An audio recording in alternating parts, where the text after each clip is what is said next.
ಎಲ್ರಿಗೂ ನಮಸ್ತೆ. ಎಲ್ಲರೂ ಆರಾಮಾಗಿದ್ದೀರಾ ಅಂತ ತಿಳಿತಾ ನಾನು ಈ ವಿಡಿಯೋನ ಶುರು ಮಾಡ್ತಾ ಇದ್ದೀನಿ. ಇವತ್ತು ನಾನು ನೆಗಡಿ, ಕೆಮ್ಮು, ಜ್ವರ ಎಲ್ಲದಕ್ಕೂ ರಾಮಬಾಣವಾದ ಕಷಾಯವನ್ನು ಮಾಡುವ ವಿಧಾನವನ್ನು ಹೇಳ್ಕೊಡ್ತಾ ಇದ್ದೀನಿ. ನೋಡಿ, ನಾನು ದೊಡ್ಡ ಪತ್ರೆ, ಇದು ಎಲ್ಲರ ಮನೆಯಲ್ಲೂ ಇದ್ದೇ ಇರುತ್ತೆ ಗಿಡ.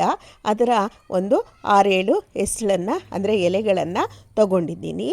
ಮತ್ತು ಸ್ವಲ್ಪ ನಾನು ತುಳಸಿಯನ್ನು ತಗೊಂಡಿದ್ದೀನಿ. ತುಳಸಿ ಗಿಡವೂ ಸಹ ಎಲ್ಲರ ಮನೆಯಲ್ಲೂ ಇದ್ದೇ ಇರುತ್ತೆ.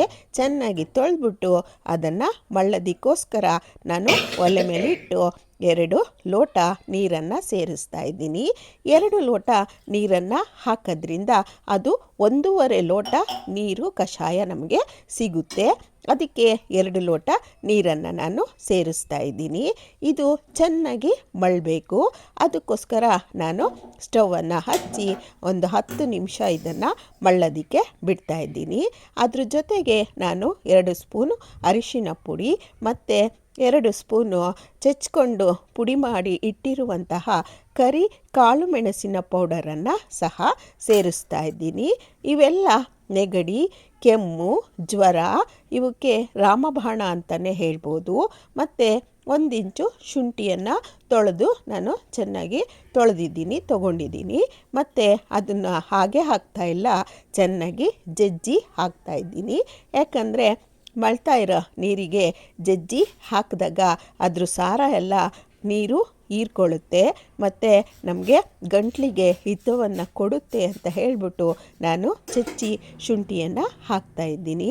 ಇವೆಲ್ಲ ಮಿಶ್ರಣವನ್ನು ನಾವು ಒಂದು 6-7 ನಿಮಿಷ ಚೆನ್ನಾಗಿ ಮಳ್ಳಕ್ಕೆ ಬಿಡಬೇಕು.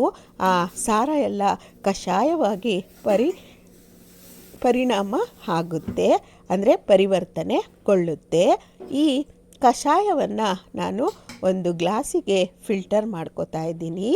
ಈ ಕಷಾಯಕ್ಕೆ ನಾನು ಇನ್ನೂ 2 ಇಂಗ್ರೀಡಿಯೆಂಟ್ಸನ್ನು ಸೇರಿಸ್ತೀನಿ. ಮತ್ತು ಅದು ಯಾವುದು ಅಂತ ನೋಡಿ, ಏಕೆಂದರೆ ಫಸ್ಟೇ ಸೇರಿಸಿದ್ರೆ ಎಲೆಗೆಲ್ಲ ಮತ್ತು ಹಾಕಿರೋ ಥಿಂಗ್ಸ್ಗೆಲ್ಲ ಸೇರಿಕೊಳ್ಳುತ್ತೆ. ಅದು ಅಷ್ಟೊಂದು ವೇಸ್ಟ್ ಯಾಕೆ ಮಾಡೋದು ಅಂತ ಹೇಳಿಬಿಟ್ಟು ನಾನು ಈ ಗ್ಲಾಸ್ಗೆ ಫಿಲ್ಟ್ರ್ ಮಾಡ್ಕೊಂಡಾದ್ಮೇಲೆ ಸೇರಿಸ್ತಾ ಇದ್ದೀನಿ. ನೋಡಿ, ಅದು ಬೆಲ್ಲ. ನಮಗೆ ಎಷ್ಟು ಬೇಕೋ ಅಷ್ಟು ಬೆಲ್ಲವನ್ನು ಸೇರಿಸ್ಕೋಬಹುದು. ಜಾಸ್ತಿ ಸೇರಿಸ್ಕೋಬಾರ್ದು, ಎಷ್ಟು ಬೇಕೋ ಅಷ್ಟನ್ನು ಮಾತ್ರ ಸೇರಿಸ್ಕೋಬೇಕು.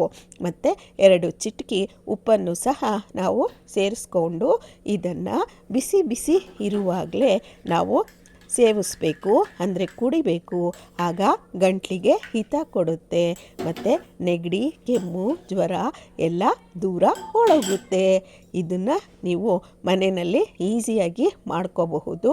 ಯಾವ ಬ್ಲ್ಯಾಕ್ ಕಾಫಿನೂ ಬೇಡ, ಬ್ಲ್ಯಾಕ್ ಟೀನೂ ಬೇಡ. ಈ ಕಷಾಯದ ಮುಂದೆ ನೀವೇ ಮಾಡ್ಕೊಂಡು ಕುಡೀರಿ, ನಿಮಗೆ ತಿಳಿಯುತ್ತೆ. ಈ ವಿಡಿಯೋ ನಿಮಗೆಲ್ಲ ಇಷ್ಟ ಆಯಿತು ಅನಿಸುತ್ತೆ. ಇಷ್ಟ ಆಗಿದ್ದರೆ ಒಂದು ಲೈಕ್ ಮಾಡಿ, ಶೇರ್ ಮಾಡಿ, ಕಮೆಂಟ್ ಮಾಡಿ, ಸಬ್ಸ್ಕ್ರೈಬ್ ಮಾಡೋದನ್ನು ಮರಿಬೇಡಿ. ಮುಂದಿನ ವಿಶೇಷವಾದ ವಿಡಿಯೋದೊಂದಿಗೆ ನಾನು ನಿಮ್ಮನ್ನು ಭೇಟಿ ಮಾಡ್ತೀನಿ. ನಮಸ್ತೆ. ನೋಡಿ, ಎಷ್ಟು ಚೆನ್ನಾಗಿದೆ. ಮಳ್ತಾ ಇರೋದ್ರಿಂದ ಅದು ಹೊಗೆನೂ ಸಹ ಬರ್ತಾ ಇದೆ. ಹೀಗೆ ನಮ್ಮ ಬಾಯಿಗೆ ಎಷ್ಟು ಬಿಸಿ ಆಗುತ್ತೋ ಅಷ್ಟು ಬಿಸಿಯಲ್ಲಿ ನಾವು ಈ ಕಷಾಯವನ್ನು ತಗೋಬೇಕು. ಆಗ ನಮ್ಮ ಕಾಯಿಲೆಗಳೆಲ್ಲ ದೂರ ಓಡೋಗುತ್ತೆ.